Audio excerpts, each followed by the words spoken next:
Welcome to Business as a Magical Practice, where your business is the vehicle for your self-integration and soul evolution. My name is Sam Garcia, and I'm the founder of Dirty Alchemy Digital Marketing. And I'll be guiding you through how you can use your business as a spiritual practice and what magical businesses are doing to hit their goals and change the world. Together, we'll be relating the mystical to the world of business so that our work can unite spirit and matter, shadow and light, conscious and unconscious. Hello, everyone. Welcome back to Business as a Magical Practice. I'm here with a very special guest, my friend, my peer, someone who helps me a lot on all the things, Anna Marback. She is an existential kink coach, a certified hypnotherapist, and she does magic and personal growth and really supports you in leading your most magical life, whatever that means to you. Hello, Anna. Hello. I was trying to pull a bio out of her before this call and she wouldn't have it. So is there anything on the tip of your tongue to share about who you are and what you do before we jump into planetary magic? Yes, I just want to say I'm so passionate about the combination of personal growth and magic. And I think that's what really creates quick, powerful, easy, fun, pleasurable results. And I think similarly, it's like business, as I'm sure you know from this podcast, can really be a personal growth practice. So business plus magic can just be incredible together. Oh, so good. Okay, so Anna is created and leads all of the planetary rituals in Monetize Your Magic, which is open for enrollment now until February 11th. So she's going to give us a super behind the scenes of what planetary magic actually is, get some definitions for you guys. And if this is oh wow, how have I missed this in my life? You can join Monetize Your Magic right now. So let's just dive right in, Anna. Can we just start by defining what magic is with a K or maybe without a K? However you like to spell that. I know that's almost the first thing. Okay, how are we even spelling magic? I like magic without the K. I think of magic with the K. Yes, magic with the K is kind of the more like Wiccan or traditional, when you're doing very, very official magic. But actually my definition of magic is with the C, and it's more encompassing. And it's really any act that you do on purpose, in order to create a new result. And so that includes the ritual meditations that, you would be doing as part of Monetize Your Magic, which open up a huge new energy field for you, but we'll get into that later. Or it can even be, for example, a great act of magic can be I am choosing to create more space in my life by cleaning my kitchen. And, you'll notice that, especially because the thing is, you could just clean a kitchen and, you could do that, be oh, I have to clean my kitchen again. God, I don't want to do that. That's so stressful, annoying, whatever. And then the act really just creates more stress. So you don't really feel better afterwards, right? Whereas if you do it from a sense of, I am doing this on purpose to create more space in my life, to welcome in more abundance, more clarity, then that act actually does bring in more abundance and clarity. So it's, again, any action that you do on purpose to create a new result. Oh, that's so good. And it's woman after a Virgo's heart right there. The magic of the mundane. Oh, beautiful. And so how did you find magic? Was this something that was always a part of your life, or was there a trigger moment? How'd that happen? Yeah, definitely was not always a part of my life, because I went to a very intellectual school. I went to the University of Chicago for college, and I was actually part of the atheist group for a while. And then, but then I just honestly started, feeling really terrible mentally. And so I started exploring psychology. And then honestly, this was essentially by the Amazon recommendations list. You read enough psychology books, then they start to recommend personal growth, and then they start to recommend spirituality. And, and then they started to recommend magic books. And then essentially I was wait a minute, because obviously I read all the Harry Potter books as a kid, and I was magic is real, I'm in. And then, I spent a few years exploring magic. And then I really found, again, through so many years of self-experimentation of doing magic on my own, I really found the practices that were very effective for me and for other people in actually creating results in our lives. Mm-hmm. That's good. So do you have any examples of, in that beginning part of finding magic, were there any specific results that you're oh fuck, magic is real? Oh, wow. Yes. There are a few. Yeah. Well, it was really like I would just sometimes like, it's like I would do a spell. Well, the first one that came to mind is that I did a spell and it was really I just did one spell. And in fact, it was an 11-day spell and I did like the first day of the spell. And it was that I really wanted to go to Beijing to visit some friends, and the tickets cost like $500 or something. So I was like 500, so I was manifesting $500 to buy that plane ticket. And then I swear to God, like 5 or 10 minutes after I did that spell, and again, it was the first day of an 11-day spell, my mom opened my bedroom door and was like, "Hey, let's buy your ticket." And I was like, "Oh, okay, you'll pay for it. Cool." Like I was not expecting that. So that was for me just like, okay, results. Oh, I love that so much. That makes me really happy. And one thing that I've heard from you consistently, just from our conversations, is I think we both share a belief that like even if I do 1% of this, or like the little amount that I'll do for this, it'll just work. Like one day of an 11-day spell, totally fine. That's such a good point. That's like a perfect example of that. Yeah. Because, well, yeah, I like to say, yeah, it's like, the thing is currently, like right now, well, for example, even this conversation, it's like, if you're not doing a spell, like say you have a spell, and usually a spell it will often include a prayer, some kind of ritual text. It might include candles, it might include incense, it might include like all these ingredients, right? Or all these things you're supposed to do, quote unquote. And the thing is, like, usually people let that be a barrier between themselves and doing magic. They're like, well, I'm not going to do the magic until it's perfect. Like, I'm not going to do the magic until I have all the ingredients and I've ordered something that's going to take a month to arrive. And like, I'm not going to do the magic yet. And really what I believe in is do the magic now. Like, even if you're just saying the prayer and you don't have any ingredients, say the prayer now, because that will still be more magic than you've done previously. Mm-hmm. Oh, love that. Okay. So let's take this a little deeper now. We got to magic. What then is planetary magic? Yes. Well, planetary magic is really near and dear to my heart because there's a ton of different kinds of magic. Like if you're familiar with magic, you know that. If you're not familiar, you know that there's Wiccan, there's hoodoo, there's voodoo, there's Greek magic. There's like magic really for pretty much every culture has magic actually. And planetary magic though is so fantastic, I think, because really we all have access to the planets all the time. You think about your astrological chart, everyone has a birth chart with the planets in it. And that's because we're all affected by the planets. And really, the planets are affecting all of us equally all the time. We're always being affected by the planets. We're all already connected to the planets. You can see the planets too, literally the 7 days of the week. There's a day of the week for each planet. And really, the planets are already so part of our lives, and the energy of the planets is already so part of our lives that planetary magic is just very easily accessible for every single person on Earth. Mm-hmm. And then, each planet also corresponds to an area of life.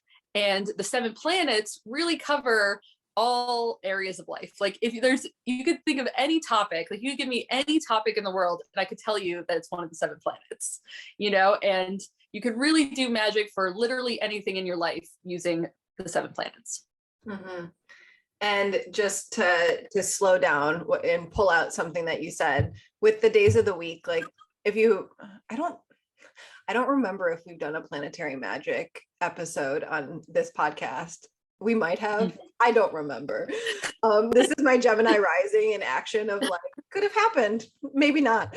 So Monday, like you see the moon in Monday. Tuesday, if you look at different languages, you can see how there's Mars in there. Like Tears Day, right? Tears Day, yep. Tears is a god and a different whatever. Wednesday, if you look at like French and Spanish, you can see Mercury in the name of it. Thursday, Thor's Day, Jupiter. Friday, it's different languages that you see Venus in there, right? Like French and Spanish. Yep, it's Norse. It's like, well, it's in English, it's like the Norse language, so it's Freya's day. So it's Venus. Yeah, exactly. Mm-hmm. And then we have Saturday, pretty obvious, and Sunday, pretty obvious. So like just like this was actually a part of the English language because it used to be so integral to our culture, right? Yeah, that's just mind blowing. Like completely disconnected with that. And like the fact that something directly in front of you, the days of the week, are named after the planets, and we're so disconnected in our current reality from the planets that it's just, I don't know. It's right in front of you. Magic is right in front of you, you guys. That's so funny. You know, it's like if you were to say to like a random person, like, do you believe in magic? They'd be like, no, what are you talking about? But then I often find if you talk to people a little longer, I'm like, well, have you had any weird experiences? I mean, even my own dad is like, yeah, well, I knew that my grandfather died before anybody told me.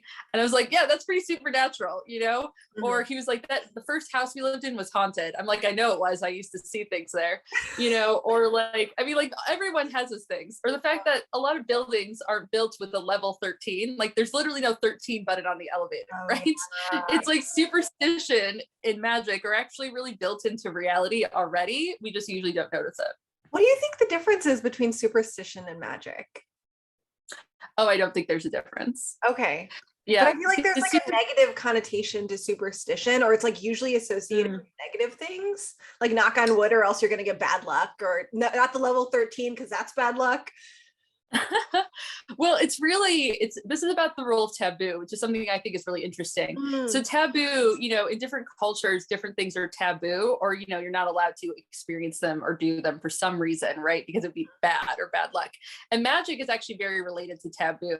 And actually doing things that are taboo, I mean, that, you know, is magical. Like that's why, for example, black cats are associated with both bad luck and with witches, because actually taboo is the power of the secret, like the power of the unknowable, the power of the untouchable. And when you break through those barriers, like when you're willing to do something that other people aren't willing to do, that's magic. And so, for example, like that's why one of the traditional things, you know, this is kind of a quote unquote black magic thing. I don't really believe in black magic, by the way, but like one of the traditional like witch initiations is to say the Lord's Prayer backwards. You know? I know, right? It's like super taboo, but you're also like, what's the big deal, right? Like in a way, you're like, why is that such a big deal? But even the idea of doing that is kind of like thrilling and exciting. And it's not even that it would do anything, right? It's not that it's going to conjure the devil or like whatever. It's really that doing that, being willing to do something taboo, being willing to do something you weren't willing to do before, that's magic, you know? Okay, and here's the parallel to business, because like usually, or from my experience, this doesn't necessarily have to be the case, but your willingness to do the uncomfortable thing or feel the uncomfortable feeling is usually the thing that unlocks your next level of success in business, right? Yes, precisely. That's it exactly. Yeah. It's really about like, where's the energy being held? And it's the same in personal development too, like being willing to face the parts of yourself that you weren't willing to face before. And yeah, in business, being willing to do the things that you weren't willing to do before. And same within magic. It's really all magic. It all releases new energy into your life and creates new reality. Oh, so good. So, where did you start off with Planetary Magic? Like who did you work with? What did you do? And what did it unlock? Well, okay, so I did something a little crazy that I don't necessarily recommend. Although again, that's like kind of a lot of magicians, to be honest, like are just kind of people who really take pleasure in doing intense new things. And so I'm a really big fan of Jason Miller. He's a wonderful magician, or he's, you know, he calls himself the sorcerer. And he has this book called I think it's called Advanced Planetary Magic, and it includes these 49 different planetary magic calls, because actually, like this is getting a little, again, into the advanced work, you can work with the planets, and then you can also work with two planets together. And that actually makes, you know, a different kind of energy. And so he called these 49 prayers, the 49 calls. And I was like, you know what? I'm going to perform them all in 1 week, you know? So what you do is like you take the planetary day. So like Monday, that's moon day, like Sam said. And then you take the planetary hour, and, you know, you can look those up online. You just Google planetary hours. They're really easy to find. And, you know, so like the moon one is like the moon day at the moon hour. Then, you know, the moon Mars one is like the moon day at the Mars hour. And so, yes, I did 7 planetary rituals a day for 1 week. Mhm. Wait, okay, so And your entrance into planetary magic was with Advanced Planetary Magic book. yeah, actually. Uh-huh. I know. I mean, like, I really just dove in. I mean, to be fair, actually, now that we're saying this, probably my absolute first book was Jason Miller has a book called Financial Sorcery. Uh-huh. And that's all, it's entirely Jupiter magic. Yeah. Uh-huh. Yep. And I highly recommend that book because Jupiter, definitely also is in Monetize Your Magic because Jupiter is so amazing for expansion, like expanding the electricity in your body. And I actually started doing, I guess, I don't remember the timeline of this, if I did this before or after, but I started doing a lot of Jupiter magic because I realized that as actually Jupiter magic is fantastic for sensitive people, and I assume that's definitely some people listening to this podcast because it really lets you hold way more energy because often when you're sensitive you kind of want to close off to energy, and in business you really need to be open to experiencing more money moving through you, experiencing connecting with a lot more people, experiencing being a lot more visible, and I think Jupiter really helps with that. Okay, wait, let's go back. Love that. Like, let's go back to what happened after your week of planetary magic. I'm so curious. So actually that week was the same week that I was applying for the Existential Kink Coach training program. Oh, nice. Uh-huh. Yes. And it wasn't, when I was doing the planetary calls, I was really just doing them because I just loved magic. So I was just doing them to connect with the energy of the planets.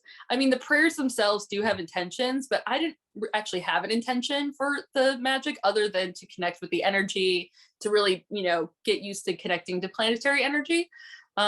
But then I did end up being accepted into the coach training program. And that definitely was a very life-changing program in many ways for me, where I really went through so much personal transformation. And I met with so many people who, finally were just like me and were into what I was into. Yeah. So yeah, it was just like a really amazing way to start that phase of my life. Oh, I love that. And then do you have any examples of your clients using planetary magic? Yes, actually. Well, so I teach a course called Planetary Magic for Sensitive People. So I've taken multiple people through like a week. Like what we do in that course is we do 1 week with each planet, and we do actually quite short rituals. It's like a short daily ritual, and then like a big ritual at the end. And yeah, I have clients who it was so interesting actually seeing how it happened with the planets, because again, the planets are very themed. Yeah. So I had a client who during the moon week found out she was pregnant, which is very like mother magic. And then also during the Mercury week received, I believe, $15,000, and that's like Mercury's like moving money, what else? I mean, yeah, definitely people who received money during the Mercury week, because again, Mercury's that money movement. Working too with Saturn, and Saturn receiving more discipline, like for example, feeling creatively blocked, and then all of a sudden after working with Saturn being able to just like write a song that felt like, she wants to be a pop star. So like all of a sudden writing a song that felt really inspired, it was really good. And like, when she played it for other people, they were like, this is a fantastic song. So yeah, those are some specific results. Yeah, wait, I mean, this might be useful to people. Like, let's actually just go through the 7 planets and say what they're associated with, and maybe they'll understand why we're laughing about birth and the moon. What's the best order? Okay, we'll just start with the moon because that's what we're talking. Let's go by days of the week. There we go. I think days of the week. Yep. So the moon is associated, and you usually see, like, if you think of planets, you see it in most ancient religions associated with gods and goddesses. So often if you learn like the Greek pantheon in school, then you'll like the things associated with those gods and goddesses are actually taken from the energies of the planets. So let's start with the moon. Go ahead. The moon. Yes, I often do the Roman and Greek gods, and you can hear that in the planetary magic rituals and Monetize Your Magic. And so the moon is really the mother. The moon is emotion. The moon is the inner outer flow. You think about the tide, and you think about also the waning and the waxing moon. The moon's also manifesting and bringing things into fruition. And, that's both Luna and Selene. So that's the Roman and Greek names. Mm. Then should I continue? Yes, you can just continue. I don't need to. Perfect. Yeah, I can keep going. And then, yep, we have Tuesday, a Sam sign, and that's Mars. And Mars is really, and by the way, the moon's very feminine, and then Mars is very masculine, aggression, war, but also I really like to say Mars is strategy too. So often I like to think of calling a Mars, not just for calling it aggression, though a lot of people need more aggression, and it's awesome to call on Mars for that like take action energy. But Mars is also for strategy. Motivation. Exactly, drive and motivation. Yes. Yeah, then you can also do strategy and planning if you like want to plan out how you're going to move forward. You want to take right action, like that's Mars as well. And then you have Woden's Day, which is Odin in Norse mythology, and that's Wednesday, and that is Mercury or Hermes in Greek. Oh, and by the way, it's Aries for Mars. And then so Mercury or Hermes in Greek for Mercury. And Mercury is really about fast movement. And then also, maybe a little bit of shadowy side, gambling, trickster energy, but also writing, communication.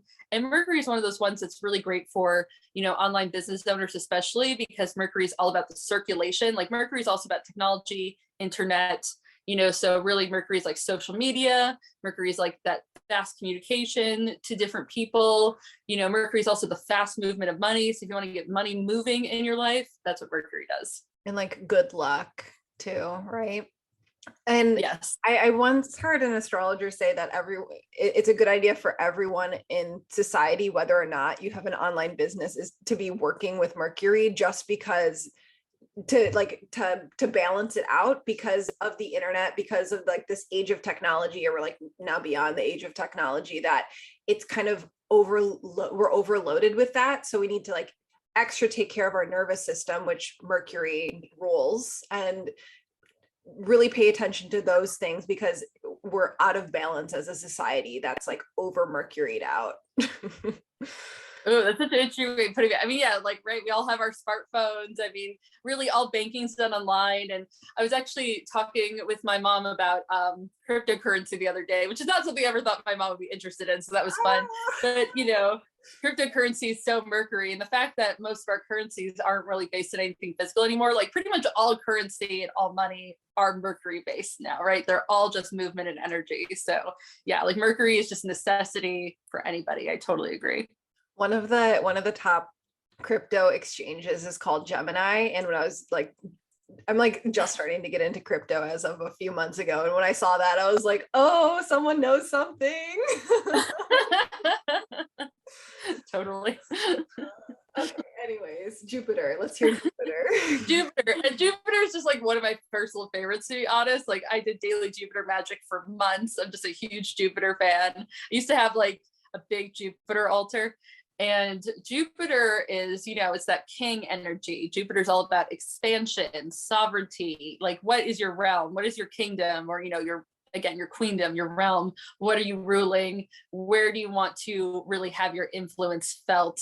Jupiter's also, like I said, that lightning. So it's like about that lightning power.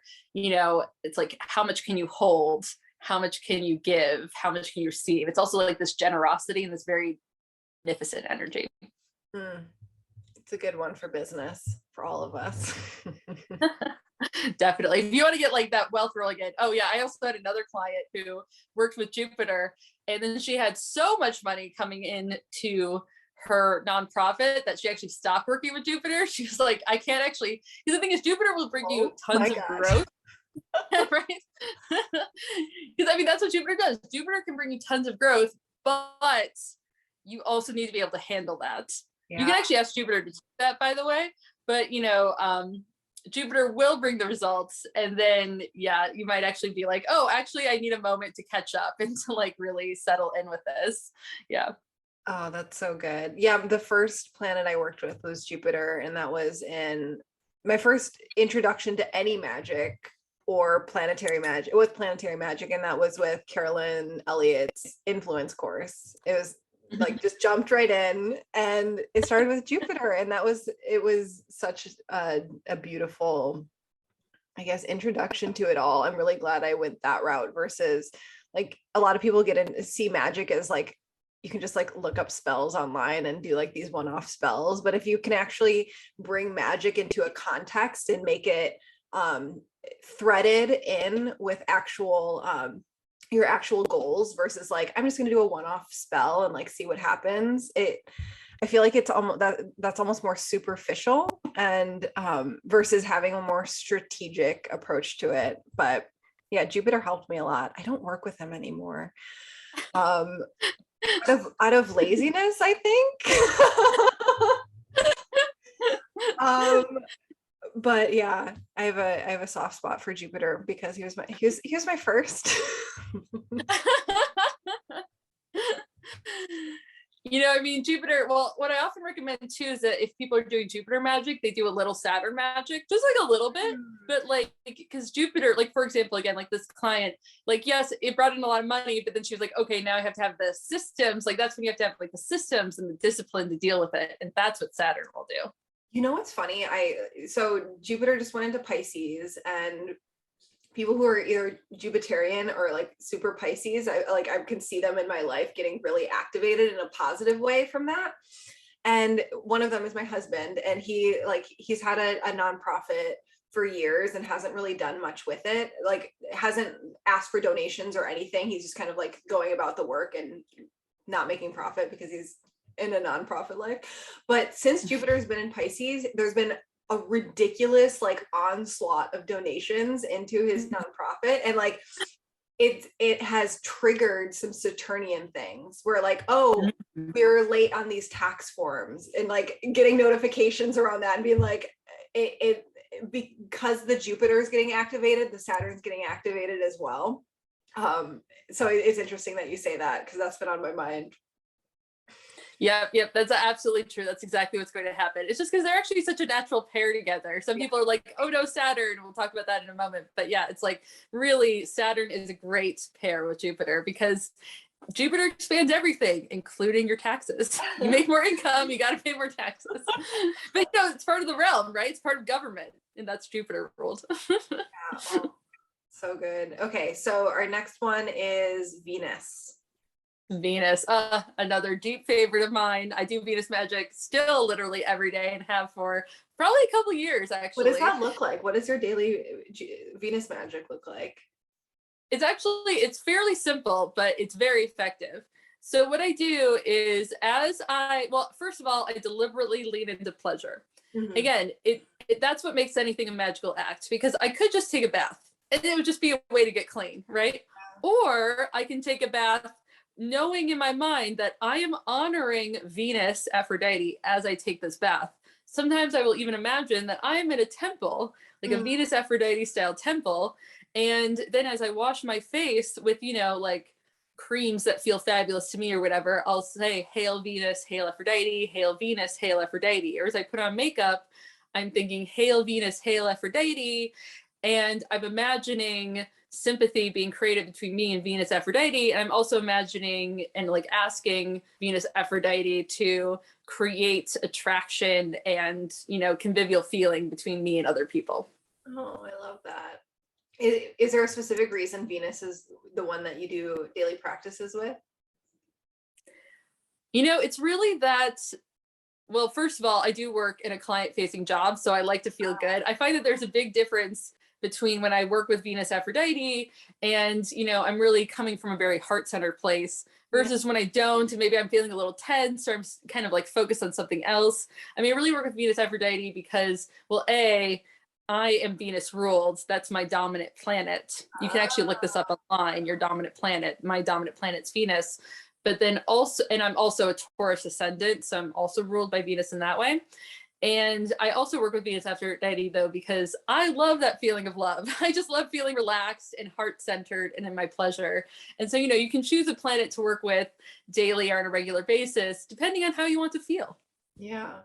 Okay. Thank you for indulging me. So anyways, tell everyone about, I guess we should have like explained what Venus was before. We should have, do that a little backwards. But that's how Venus goes. Like, she rolls on her time and at her pleasure.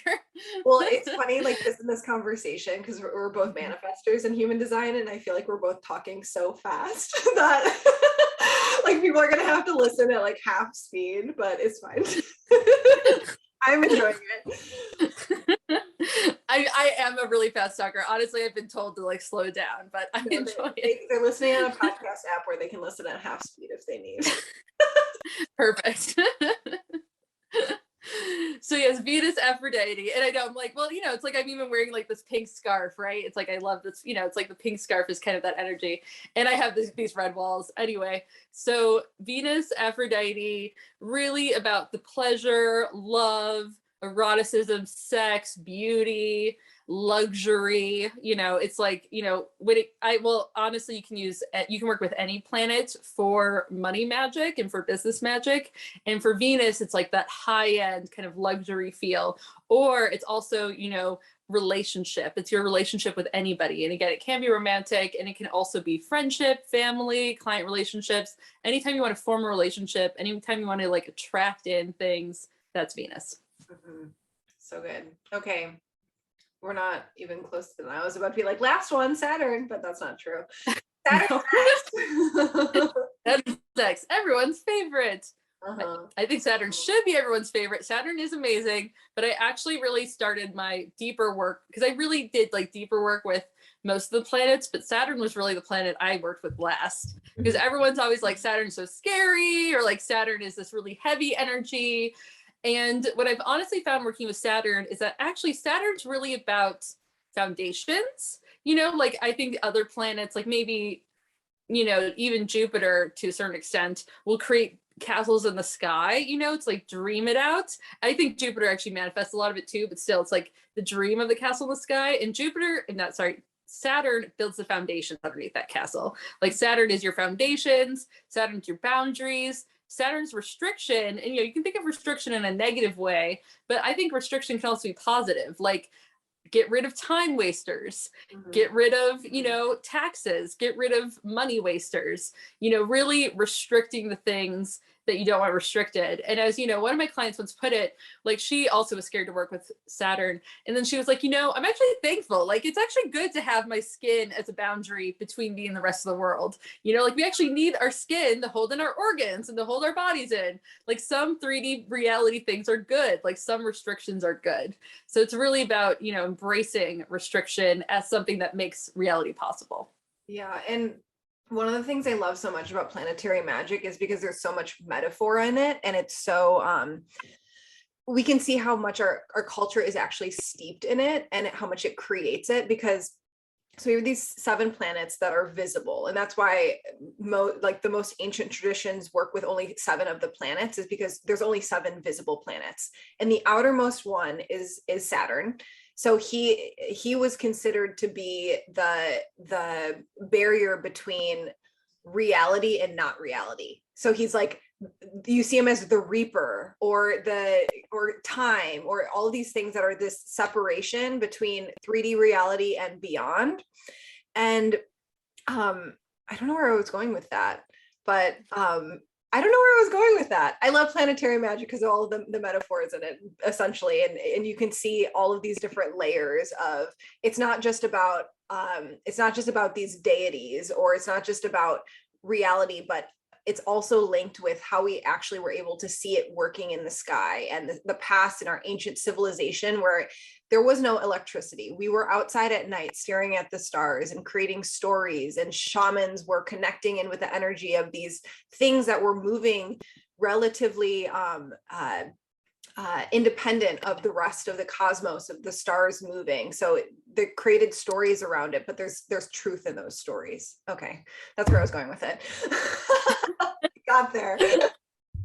No, I totally agree. I think that's so interesting too. Well, it's like Mercury's the fast moving god, and you know, when you connect in the energy of Mercury, you're like, absolutely. And at the same time, Mercury literally moves quickly across the sky. That's the reason. Or, you know, the moon literally increases, you know, like pregnancy. That's why we, you know, associate the moon with motherhood. So I think that is so interesting.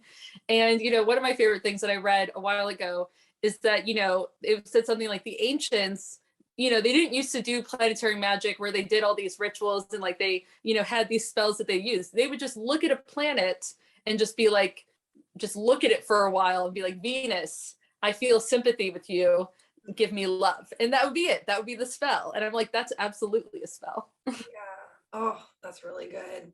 And with the whole metaphor side of it, reminder that if you're, as I like speak it, I'm like, oh, we've just made up these stories, but it's like, it's actually not. The more that you can lean into the metaphor that is magic, of like when you start looking at planetary correspondences of like these herbs and these colors and these gemstones are associated with these planets. And you're like, okay, these are just random things, but there's metaphor connected with all of it. And when you realize that metaphor is directly related to synchronicity, and most of us, we want more synchronicity in our life because it's this indicator of magic, then like so much can be unlocked. And okay, if I lean more into the metaphor and I feed more into the metaphor that is all of life and like all of this magic, we can actually create more synchronicity and magic within our lives. Yes, absolutely. It's like when you're engaging with magic, I mean, you could choose not to engage with magic and that's your choice. I think that'd be a more boring life, in my opinion. You know, you choose not to.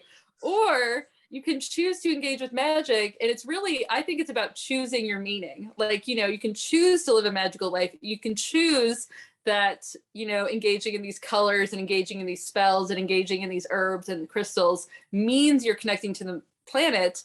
And then when you choose that, it does mean that, and it doesn't mean it even just because it's written down on a piece of paper. It means it because you chose that meaning. And then you'll find that when you really engage with those meanings, that they engage with you back. And that's when the synchronicity gets pulled in. And that's when the miracles start to happen. And that's when things happen more easily than you could have ever imagined. And, you know, I was actually just talking to a friend and I was like, you know, people can be successful without magic. But I'm like, but I wouldn't want to be. Like, I love being successful with magic. I love doing magic because I enjoy it, because it brings pleasure, and because I think it brings a sense of ease and wonder that you wouldn't get otherwise. Yeah. And it's almost like if you didn't have a cell phone, it doesn't mean that people have the ability to talk with each other via cell phone, via the cell towers and all of that. And when you actually like, okay, I'm going to go buy a phone and I'm going to start telling people my number, then suddenly they're able to text you and call you to that number. And it's just that choice that you made to buy the phone. Okay, if you make the choice to start leaning into metaphor and synchronicity, then the universe realizes, oh, I can talk back to you that way. So you're like, the lines are already there. It's just whether or not you're opening up your communication with them.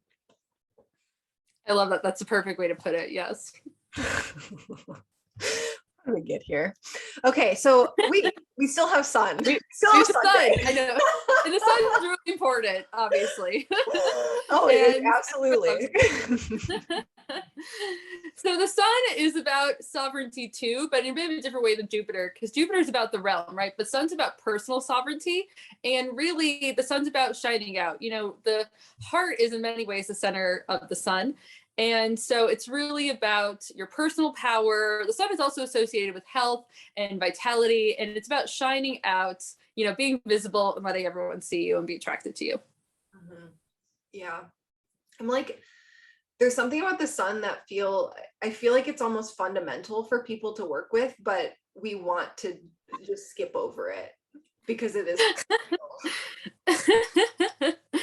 I mean, it's like in Western astrology, it's the main part of the chart. And I think, you know, it's like when we look to the charts, like we can see it's like, yes, that's an important part of planetary magic. And again, too, for me, like I've really done so much of my magic with the sun as the heart center. And because, you know, the heart center is really where we can hold a lot of our energy and electricity, right? The heart has a literal electrical field. So if you think of your heart as a sun and the sun shining out and the sun can contain this incredible amount of energy, then that's a really great way to continue to grow your energy and to continue to attract people from a really authentic place. Oh, I love that. So inside of Monetize Your Magic, you created 7 planetary rituals, one for each of the planets that we just went through. What is a planetary ritual? Yes. So first of all, I want to say I want to make it as easy as possible for everyone. So how I like to say is, I did the research, I did the work. All you have to do is relax and listen, and when you get to these lessons, you just relax and listen, and you really let the energy just wash over your body. And what the rituals are, I think, they include like a meditation aspect. So it's a place where you're really imagining. And the thing is, the imagination is actually really connected to magic. It's really connected to the realm of magic and to the realm of the possible, right? So you imagine that you're connecting to the energy. You start to feel that energy moving through the body. And then I say a ritual text. And these are very ancient ritual texts that have been preserved for a couple thousand of years because they're effective, because they are so connected to the energy of the planet, and because they really call upon the traits of the planet, essentially. Like, actually, I have to say, another one of my great planetary magic teachers, his name is Jack Grail, and he teaches this really wonderful class on this ancient set of texts called the Greek Magical Papyri. And what Jack Grail taught me is that, really, when you're calling out a planet, you just want to call it in as many ways as possible. So, it's like, for example, let's say I saw Sam at a party, like across the room, and I was like, hey, Sam. I mean, maybe Sam would turn her head, maybe she wouldn't, right? I mean, it's like, and then if I was like, hey, Sam Garcia, and then if I was like, hey, Sam Garcia, who has the Business as a Magical Practice podcast, it's like each detail you add, you're like, oh, I'm that Sam, right? So, like, that's what we're doing with the planets. We're not just like, hey, Venus, we're like, oh, hey, Venus, who was born in the sea in Cyprus, who also loves pleasure and luxury. Then Venus is like, oh, yep, that's me, and comes down to you, and that's what we're really doing in these rituals, is we're calling upon the planets, using their traits. We're being like, we understand you, we love you and appreciate you, you're already in our lives, which, we know because the planets are already always influencing us through our birth charts. And we're like, and we want more of you. We want you to help us in these ways. Thank you so much. And then we use mantras. And mantras, of course, everyone's heard of mantras. Mantras are a really traditional way to connect to different powers. And then we use mantras to continue to bring that power to us. And so all of them are associated with, we have 7 lessons within Monetize Your Magic, and each of them are paired intentionally with lessons and seated with the lessons in there. So like extra power in that. So really excited for you guys to tune into that. And Anna, it was so good to have you on. I definitely want to have you back because this was really, really fun. But where can people find you? How can they work with you? Yes. So you can find me on my Instagram account. I am A.B. Marback. That's A.B. M-A-R-B-A-C-K. And you can work with me. Like I said, I'm a certified hypnotherapist, so you can do hypnotherapy with me. I think that's a certain kind of magic. And I'm also teaching a course called More, which is about living your biggest life. And it's 1 year of magical practices and self-growth practices. Oh, that's fun. And I just hired Anna to work with her, for her to help me with a bunch of magical rituals around opening up a property for us to purchase on Maui. So I think that's something you do too. Or did I get a special thing? I know, I'm just starting really because Sam inspired me. I'm also doing magical consultations where I help people form long-term magical rituals to create their dreams. Yeah, no, I'm really excited. I start today. It's Thursday. I'll keep you guys posted. It's like a full-on set of however many days of rituals that I'm going to do that are customized for my goal of purchasing this one property on Maui and getting all the permitting in place and all the loan processes in place and blah, blah, blah. So I'll keep you guys posted. And that was all Anna's magic, activating my magic. And as I mentioned at the beginning, Monetize Your Magic is open now. It's the only online business program of its kind that combines expert guidance with concrete tools and strategies to approach your marketing, pricing, sales, and getting clients, plus a hefty amount of planetary magic to grow your business. So you can build a profitable business of your dreams, the one that you actually want, the one that maybe you've been just scraping by or just making enough to cover expenses, and you really want to up level to having more than enough and having overflow and being able to upgrade your lifestyle to one that actually is pleasurable to you. So it's open now. Check out the link in the show notes or thedirtyalchemy.com/MYM and come on in. We want you here. And so that closes February 11th. Anna is, of course, featured in there. And on that note, do you have any final words of wisdom for us, Anna? I just want to say, monetize your magic is amazing. And again, just in business as in magic, it's all about taking that first step and just continuing to take action, even when it's uncomfortable. And also letting it be fun too. Just let yourself enjoy it, let yourself relax, and let yourself just express your biggest, best, most pleasurable self. Love it. Okay. Talk to you next week, guys. Aloha.